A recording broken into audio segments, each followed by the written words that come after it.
Hello guys, ఏంటా ఏం చెప్పకుండా ఏ రెసిపీ చూపించకుండా మొక్క చూపిస్తున్నా అనుకుంటున్నారా? ఏం లేదండి, బాగా ఏదైనా తిందాం అనుకున్న రోజు అసలు ఏమీ వండము.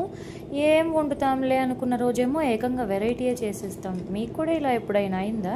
సరే వచ్చేసేయండి ఒక స్పెషల్ రెసిపీలోకి, which is my husband's favourite one. Okay, let's make aloo paratha. So first chapati పిండి అయితే ఇలా మెత్తగా కలిపేసి పెట్టుకున్నాను అనమాట. అలాగే బంగాళదుంప కూడా ఉడికించుకున్నాను. ఈ ఉడికించుకున్న బంగాళదుంపని పీల్ తీసేసి ఒక మ్యాషర్ యూస్ చేసి మ్యాష్ చేయాలన్నమాట ఒక బౌల్లో.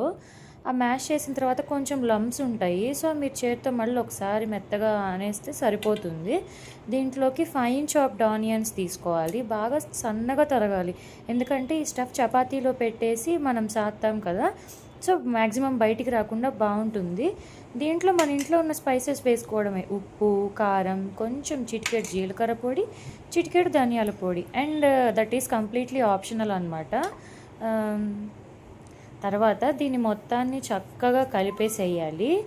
చపాతీ పిండిని ఎలాగైతే కలుపుతామో అలా ఒక ముద్దలాగా కలపాలి. సో ఇక్కడ చూస్తున్నారు కదా, ఇలా కనిపిస్తుంది అనమాట.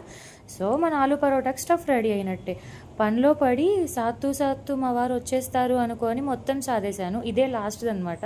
Ignore the mess guys. ఇది ఎలా చేస్తారంటే, ఫస్ట్ చపాతీ కొంచెం అరచేతి కంటే చిన్నగా సాది మధ్యలో స్టఫ్ పెట్టి అలా చుట్టూరు ఫోల్డ్ చేయాలి. తర్వాత మళ్ళీ అటు ఇటు పిండి అద్ది మెల్లగా రోలింగ్ పిన్ తీసుకొని గట్టిగా నొక్కకుండా చిన్నగా ఒత్తుకుంటూ ఇలా చేయాలన్నమాట. అరచేయి కంటే ఇంకొంచెం పెద్దది అవుతుంది, ఒక్కోసారి మందంగానే వస్తుంది చపాతీ, బట్ ఈవెన్గా వస్తుంది మీరు రోలింగ్ పిన్తో చిన్నగా ఒత్తుకుంటే. అండ్ ఇలా రెండు పక్కల కాల్చుకున్న తర్వాత finally it is done and we can serve this with our choice of curry. But నేను ఇక్కడ పెరుగు తీసుకున్నాను. To subscribe.